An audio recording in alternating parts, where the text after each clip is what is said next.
दोस्तों आप सभी का बहुत बहुत स्वागत है हमारे इस YouTube चैनल पे। दोस्तों वीडियो में आगे बढ़ने से पहले कृपया आप इस वीडियो को लाइक कर दीजिए, क्योंकि बाद में आप वीडियो को लाइक करना भूल जाते हैं। दोस्तों प्रस्तुत है चाणक्य नीति के आधुनिक रूपांतरण की एक नई वीडियो। चाणक्य नीति को अच्छी तरह समझने के लिए वीडियो को अंत तक देखना आवश्यक है, क्योंकि अधूरा ज्ञान सदैव घातक होता है। दोस्तों आचार्य चाणक्य का मानना है कि उल्टा अर्थात चरित्रहीन स्त्रियों का प्रेम एकांतित न होकर बहुजनीय होता है। उनका कहना है कि उल्टा स्त्रियां पराये व्यक्ति से बातचीत करती हैं, कटाक्ष पूर्वक देखती हैं और अपने हृदय में पर पुरुष का चिंतन करती हैं। इस प्रकार चरित्रहीन स्त्रियों का प्रेम अनेक से होता है। जो मूर्ख व्यक्ति माया के मोह में विभूषित होकर यह सोचता है कि अमुक स्त्री उस पर आसक्त है, वह उस स्त्री के वश में होकर खेल की चिड़ियों की भांति इधर उधर नाचता फिरता है। आचार्य चाणक्य का कहना है कि इस संसार में कोई भाग्यशाली व्यक्ति ही मोह माया से छूटकर मोक्ष प्राप्त करता है। उनका कहना है धन वैभव को प्राप्त करके ऐसा कौन है जो इस संसार में अहंकारी ना हुआ हो। ऐसा कौन सा व्यभिचारी है जिसके पापों को परमात्मा ने नष्ट ना कर दिया हो। इस पृथ्वी पर ऐसा कौन धीर पुरुष है जिसका मन स्त्रियों के प्रति व्याकुल ना हुआ हो। ऐसा कौन पुरुष है जिसे मृत्यु ने ना दबोचा हो। ऐसा कौन भिखारी है जिसे बड़प्पन मिला हो। ऐसा कौन दुष्ट है जो अपने संपूर्ण दुर्गुणों के साथ इस संसार से कल्याण पद पर अग्रसर हुआ हो।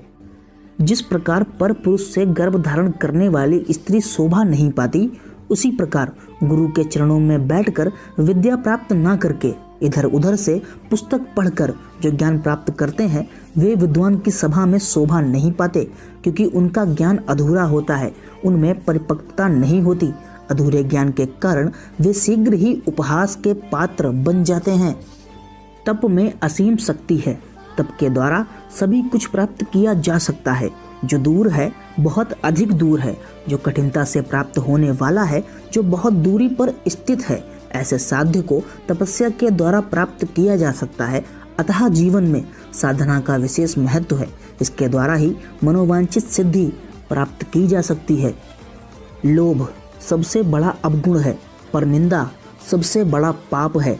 सत्य सबसे बड़ा तप है और मन की पवित्रता सभी तीर्थों में जाने से उत्तम है। सज्जनता सबसे बड़ा गुण है। यश सबसे उत्तम अलंकार अर्थात आभूषण है। उत्तम विद्या सर्वश्रेष्ठ धन है और अपयश मृत्यु के समान सर्वाधिक कष्टकारक है। अन्नदान और जलदान से बड़ा कोई अन्नदान नहीं है। द्वादशी तिथि के समान कोई अन्य तिथि नहीं है। गायत्री मंत्र के समान कोई अन्य मंत्र नहीं है और माता के समान कोई दूसरा देवता नहीं है। पति की आज्ञा के बिना जो स्त्री उपवास और व्रत करती है, वह अपने पति की आयु को कम करने वाली होती है, अर्थात पति को नष्ट करके सीधे नरक में जाती है। हाथ की शोभा दान से होती है, न कि कंगन पहनने से। शरीर की शुद्धि स्नान से होती है, न कि चंदन लगाने से। बड़ों की तृप्ति सम्मान करने से होती है, न कि भोजन कराने से। शरीर की मुक्ति ज्ञान से होती है, न कि श्रृंगार करने से। नाई के घर जाकर केस कटवाना, पत्थर पर चंदन आदि सुगंधित द्रव्य लगाना, जल में अपने चेहरे की परछाई देखना, यह इतना अशुभ माना जाता है कि अगर देवराज इंद्र भी स्वयं इसे करने लगे तो उसके पास से लक्ष्मी अर्थात धन संपदा नष्ट हो जाती है।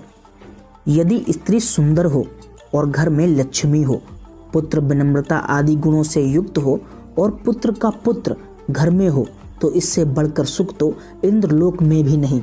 ऐसी स्थिति में स्वर्ग घर में ही है। तो दोस्तों आज की वीडियो बस यहीं तक। अगर आपको चाणक्य नीति में बताए गए ये विचार अच्छे लगे हों तो इस वीडियो को लाइक कर दीजिएगा, और अगर आप हमारे इस चैनल पर नए हो तो चैनल को सब्सक्राइब किए बिना कहीं मत जाना। और आपका बहुमूल्य समय देने के लिए बहुत बहुत धन्यवाद।